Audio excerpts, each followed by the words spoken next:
Assalamualaikum warahmatullahi wabarakatuh. Perkenalkan, nama saya Qurratu Aini. Saya berasal dari Universitas Kaltara. NIM saya 2018-4045. Saya berasal dari semester 5 saat ini. Dan saat ini saya ingin menjawab pertanyaan dari mata kuliah Manajemen Risiko. Dosen pengampu saya Ibu Ika Niswatin Budiarti. Next, kita jawab.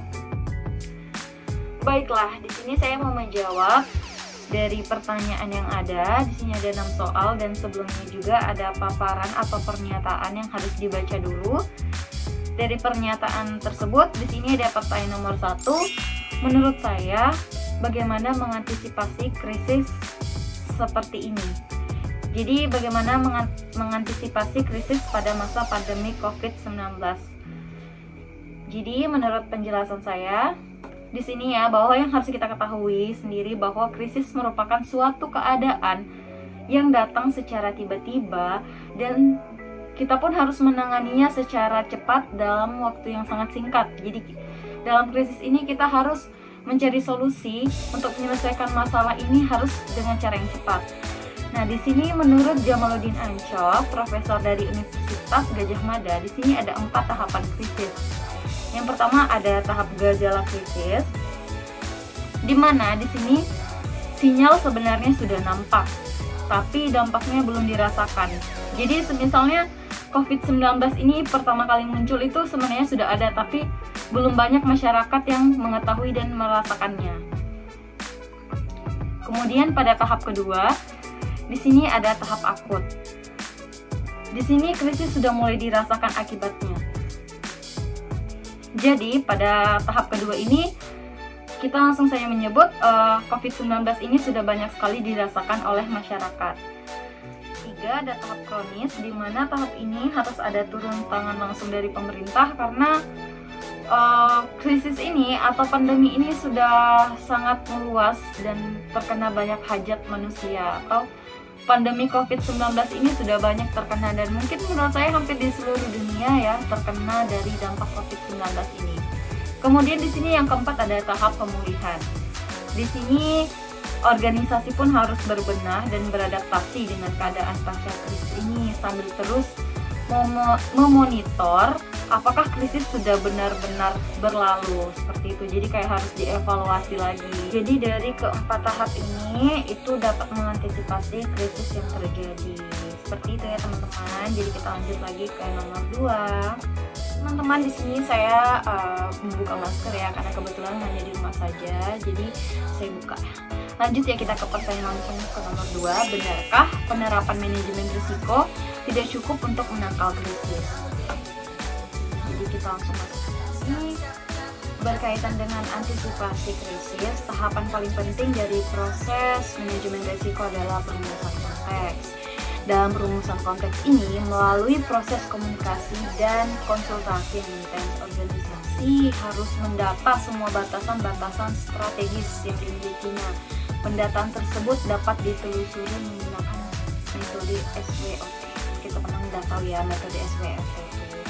Dengan memahami tantangan, peluang, ancaman, dan kekuatan yang dimiliki, serta tentu saja tujuan yang akan dicapai. Nah, ketika perumusan konteks ini pun sudah menyentuh level yang strategis, maka dapat diyakini bahwa tahap-tahap berikutnya yaitu identifikasi, analisis, evaluasi, dan mitigasi risiko akan dengan baik mengantisipasi terjadinya hal-hal yang tidak terduga.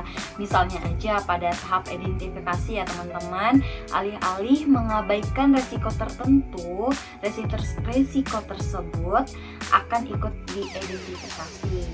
Tahap analisis risiko ini akan tepat menentukan level dampak dan kemungkinan risiko untuk menentukan besaran risiko. Terkait tahap evaluasi ini akan optimal menentukan indikator kemunculan risiko yang terkait dengan krisis.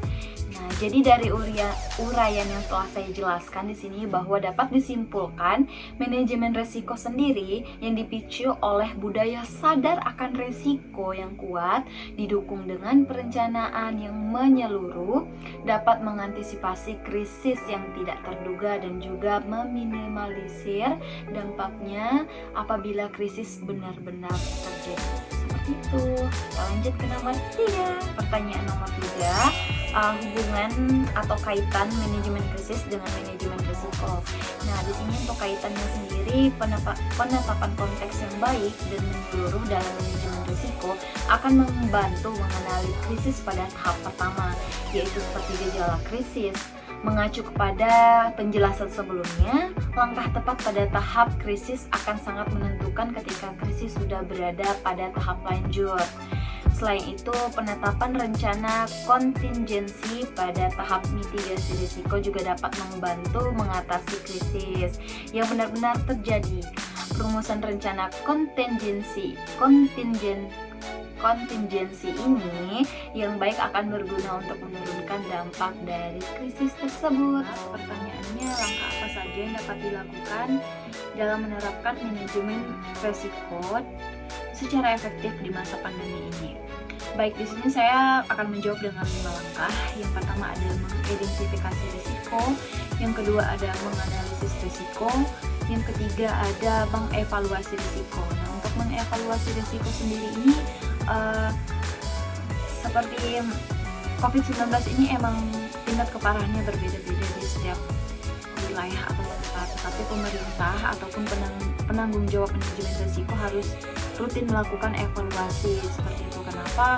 Karena dengan mengevaluasi ini diharapkan dapat mengambil kebijakan yang lebih baik untuk kedepannya agar COVID ini bisa dapat terselesaikan dengan baik, seperti itu dengan cara mengevaluasi risikonya.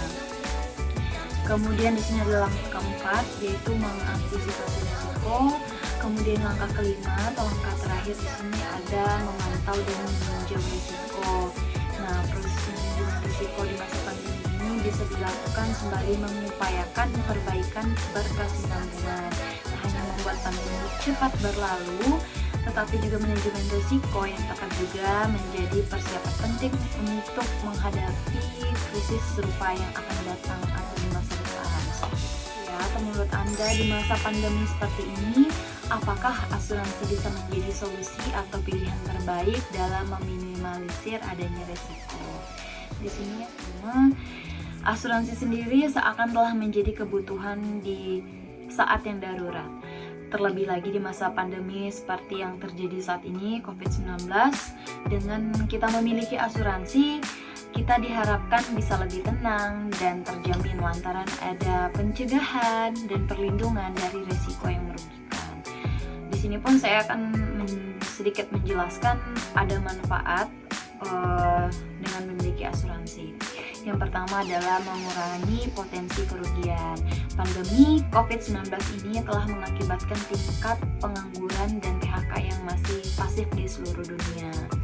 Kondisi ekonomi yang tak stabil ini tentu mengkhawatirkan, terutama bagi kelas pekerja, mengingat pengeluaran dan tagihan masih terus ada, sementara pemasukan yang sangat kurang atau tidak ada sama sekali. Nah, untuk menghindari skenario terburuk ini, memiliki asuransi kesehatan dan asuransi jiwa, maka resiko bisa dialihkan dan keuanganmu bisa lebih stabil. Kemudian di sini ada yang kedua, di sini ada tabungan atau investasi. Memiliki dana cadangan untuk kondisi yang tidak terduga menjadi penting. Perusahaan asuransi biasanya akan memberikan jaminan pengembalian uang jika kontrak asuransi telah selesai. Artinya dengan mendaftarkan sebagai nasabah asuransi sama dengan juga kita mengambilnya, teman-teman. Lanjut yang ketiga dan yang terakhir, di sini ada mengatur keuangan. Jadi kewajiban membayar premi secara rutin sama saja dengan memaksa Anda untuk menyiapkan dana cadangan ketika terjadi kejadian yang sangat tidak terduga. Dengan memiliki asuransi, kita tidak perlu lagi membayar biaya penuh atas kerugian yang dialami karena pihak penyedia asuransi menyediakan ganti rugi. Namun jenis asuransi yang terbaik untuk dipilih pun bergantung pada kebutuhan masing-masing individu yang berbeda. Jadi kalau kita bisa lihat dari yang saya jelaskan sebelumnya, bahwa asuransi ini sangat bermanfaat sekali bagi kita ya, apalagi di masa pandemi seperti ini ya guys. Jadi kita adalah timbal balik yang bakal kita rasakan seperti itu. Mungkin teman-teman bisa mempelajari lagi tentang manfaat asuransi, mungkin masih lebih banyak lagi daripada yang saya sebutkan tadi. Jadi nggak ada ruginya kita memiliki asuransi ya teman-teman. Pertanyaan yang terakhir, pertanyaannya, pentingkah asuransi di masa pandemi baik untuk perusahaan ataupun pribadi? Baik, di sini saya akan menjawab pertanyaan saya. Setelah COVID-19 ini menyebar ke seluruh Indonesia, mungkin lebih dari 6 bulan, seharusnya kita semua semakin sadar betapa pentingnya asuransinya teman-teman, entah itu kesehatan maupun jiwa. Asuransi menjadi salah satu antisipasi atau persiapan diri karena hidup penuh dengan ketidakpastian. Nah, menurut Direktur Eksekutif Asosiasi Asuransi Jiwa Indonesia atau AAJI, Togar Pasaribu menjelaskan bahwa pada dasarnya asuransi jiwa diperlukan dalam setiap tahapan kehidupan manusia. Asuransi bisa memberikan keamanan finansial bagi setiap orang dalam berbagai kondisi. Togar pun juga menjabarkan bahwa saat seorang anak lahir, memasuki usia sekolah, bekerja, berkeluarga, pensiun, hingga meninggal, terdapat asuransi bisa memberikan proteksi. Hal itu pun berlaku dalam kondisi darurat seperti pandemi COVID-19 ini. Nah, di era normal saja asuransi merupakan hal yang penting, apalagi di saat pandemi seperti ini. Jadi tunggu apa lagi teman-teman, yang bagi kalian yang merasa masih cinta keluarga, diri sendiri, dan orang sekitar, ayo kita ajak terutama diri kita sendiri untuk memiliki asuransi, karena nggak ada salahnya kita memiliki asuransi, karena ini menguntungkan diri kita sendiri juga ya guys. Jadi kalian yang pengen lebih tahu lagi tentang asuransi, kalian bisa tanya ke dosen-dosen kalian, atau bisa ya, banyak banget materi di internet yang bisa kalian cari.